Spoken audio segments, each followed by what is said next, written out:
യുകെയിലെ tax സിസ്റ്റത്തിന് നമ്മൾ അറിയാത്ത ചില രഹസ്യങ്ങളുണ്ടെന്ന് പറഞ്ഞാൽ നിങ്ങൾ വിശ്വസിക്കുമോ?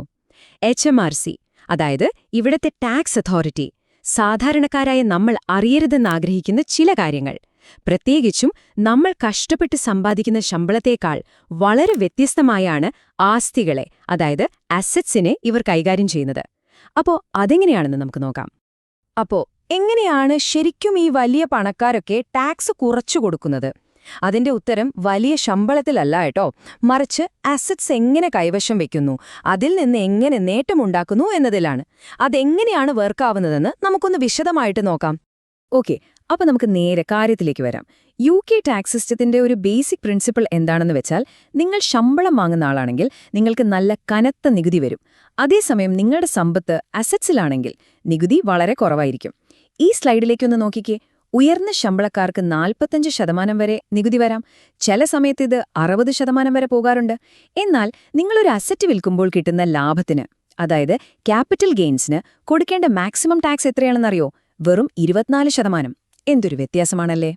ശരി, അപ്പൊ നമ്മൾ ഈ വിശകലനത്തിൽ എന്തൊക്കെയാണ് നോക്കാൻ പോകുന്നതെന്ന് വെച്ചാല്, ആദ്യം നികുതി വ്യവസ്ഥയുടെ ഒരു രഹസ്യം നമ്മൾ നോക്കും. പിന്നെ ഈ വാങ്ങുക, കടം വാങ്ങുക, മരിക്കുക എന്നൊക്കെ പറയുന്നതിൽ എന്തെങ്കിലും കാര്യമുണ്ടോന്ന് പരിശോധിക്കും. അതിനുശേഷം UK ശരിക്കും വർക്ക് ചെയ്യുന്ന സ്ട്രാറ്റജികൾ എന്തൊക്കെയാണെന്ന് നമ്മൾ മനസ്സിലാക്കും. അവസാനം ഇതെങ്ങനെ പ്രായോഗികമാക്കാം എന്ന് നോക്കാം. നികുതി വ്യവസ്ഥയുടെ ആ രഹസ്യം, അതായത് ഉയർന്ന ശമ്പളം വാങ്ങുന്നതിനേക്കാൾ എന്തുകൊണ്ടാണ് അസറ്റ്സ് സ്വന്തമാക്കുന്നത് നല്ലതെന്ന് നമുക്ക് നോക്കാം. സത്യം പറഞ്ഞാൽ UK പണമുണ്ടാക്കാൻ നിങ്ങൾ ശമ്പളത്തെ മാത്രം ആശ്രയിക്കുകയാണെങ്കിൽ നിങ്ങൾ ഏറ്റവും ബുദ്ധിമുട്ടുള്ള വഴിയാണ് തിരഞ്ഞെടുക്കുന്നത്. ഈ ബൈ ബോരോ ഡൈ, അതായത് വാങ്ങുക, കടം വാങ്ങുക, മരിക്കുക എന്നൊരു സംഭവം നിങ്ങൾ കേട്ടിട്ടുണ്ടാവും. അമേരിക്കയിലൊക്കെ ഭയങ്കര ഫേമസ് ആണ്. പക്ഷെ ഒരു കാര്യമുണ്ട്, UK ടാക്സ് നിയമങ്ങൾ വെച്ച് നോക്കുമ്പോൾ ഈ പരിപാടി ഇവിടെ നടക്കില്ല. എന്തുകൊണ്ടാണെന്ന് നോക്കാം. ഇതാണ് പ്രധാന വ്യത്യാസം. അമേരിക്കയിൽ ഒരാൾ മരിക്കുമ്പോൾ ഏകദേശം $15 മില്യൺ, അതായത് കോടിക്കണക്കിന് രൂപ നികുതിയില്ലാതെ മക്കൾക്ക് കൊടുക്കാം. പക്ഷെ UK എന്താ അവസ്ഥ? വെറും £3.25 ലക്ഷം. അതിനു മുകളിലുള്ളതിനെല്ലാം ടാക്സ് വരും. ഈ ഒരു വലിയ വ്യത്യാസം കൊണ്ട് തന്നെ ആ അമേരിക്കൻ സ്ട്രാറ്റജി ഇവിടെ ഒരു കാരണവശാലും നടക്കില്ല. അപ്പോ UK ഏറ്റവും വലിയ ട്രാപ്പ് എന്താണെന്നറിയോ? നിങ്ങൾ ജീവിതകാലം മുഴുവൻ ഉണ്ടാക്കിയ സ്വത്തെല്ലാം മരണം വരെ കയ്യിൽ വെച്ചാൽ ആ £3.25 ലക്ഷം മുകളിലുള്ള എല്ലാത്തിനും നിങ്ങളുടെ കുടുംബം 40% ഇൻഹെറിറ്റൻസ് ടാക്സ് കൊടുക്കേണ്ടി വരും. ഒന്നാലോചിച്ചു നോക്കിക്കേ, ഏകദേശം പകുതിയോളം ഗവൺമെന്റ് കൊണ്ടുപോകും. ശരി, അപ്പൊ ആ പേടിപ്പിക്കുന്ന കാര്യം അവിടെ നിൽക്കട്ടെ. ഇനി UK ശരിക്കും വർക്കാവുന്ന സ്ട്രാറ്റജി എന്താണെന്ന് നോക്കാം. സമ്പത്തുണ്ടാക്കാനും അതേസമയം ടാക്സ് ഇല്ലാതെ ക്യാഷ് കയ്യിൽ കിട്ടാനും. അതിന്റെ ആദ്യത്തെ 2 സ്റ്റെപ്പുകളാണ് നമ്മൾ നോക്കാൻ പോകുന്നത്.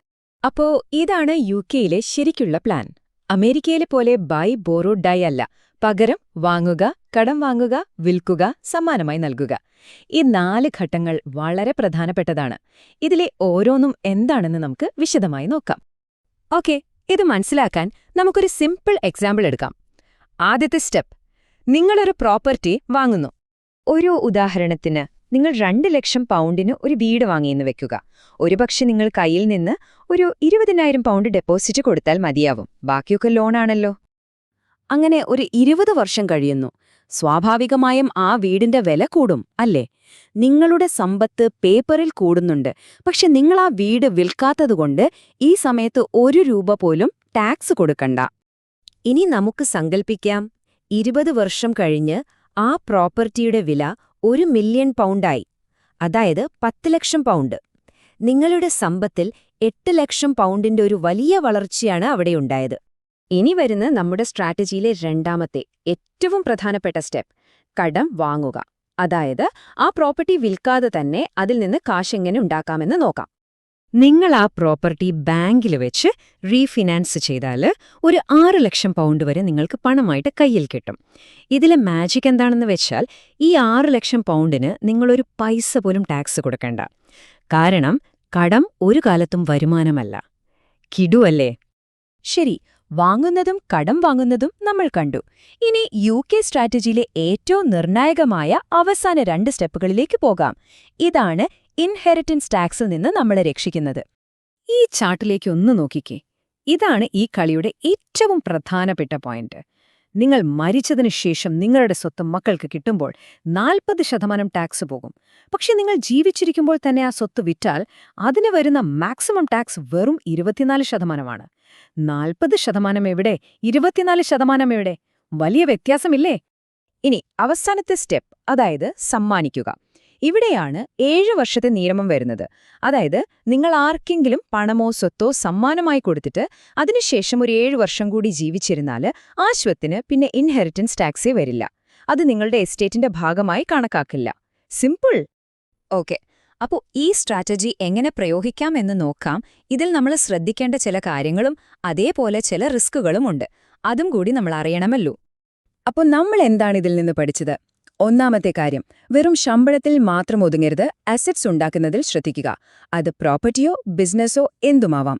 രണ്ടാമത്, കടം വാങ്ങുന്നതിനെ ഒരു സ്മാർട്ട് ടൂളായിട്ട് ഉപയോഗിക്കാൻ പഠിക്കാം. പിന്നെ ഏറ്റവും പ്രധാനം, നിങ്ങളുടെ സ്വത്ത് എങ്ങനെ അടുത്ത തലമുറയ്ക്ക് കൈമാറണമെന്ന് നേരത്തെ തന്നെ പ്ലാൻ ചെയ്യുക. മരിക്കുന്നതുവരെ വെച്ചുകൊണ്ടിരിക്കരുത്. പക്ഷെ ഒരു കാര്യം, ഇതിൽ കുറച്ച് റിസ്കുകളുണ്ട്. നിങ്ങൾ എടുക്കുന്ന കടത്തിന്റെ പലിശ അടയ്ക്കാൻ നിങ്ങൾക്ക് പറ്റണം. അതുപോലെ അസറ്റ്സിന്റെ വില എപ്പോഴും കൂടണമെന്നില്ല, ചിലപ്പോൾ കുറയാനും സാധ്യതയുണ്ട്. പിന്നെ ടാക്സ് നിയമങ്ങൾ എപ്പോൾ വേണമെങ്കിലും മാറാം. പ്രധാനമായി ഓർത്തിരിക്കേണ്ടത്, ഇതൊരു ഫിനാൻഷ്യൽ അഡ്വൈസ് അല്ല, ഇതൊരു എഡ്യൂക്കേഷണൽ വിവരണം മാത്രമാണ്.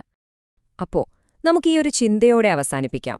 വരുമാനം മാത്രം ഉണ്ടാക്കി ജീവിക്കുകയാണെങ്കിൽ നിങ്ങൾ സമ്പത്തുണ്ടാക്കാനുള്ള ഏറ്റവും കഷ്ടപ്പാടുള്ള കളിയാണ് കളിക്കുന്നത്. ശമ്പളത്തെയും ആസ്തികളെയും കുറിച്ച് നിങ്ങളൊന്ന് മാറി ചിന്തിക്കാൻ ഈ വിശകലനം സഹായിച്ചെന്ന് വിശ്വസിക്കുന്നു. കാരണം യഥാർത്ഥ സാമ്പത്തിക സ്വാതന്ത്ര്യത്തിലേക്കുള്ള വഴി എപ്പോഴും അസറ്റ്സിലൂടെയാണ്.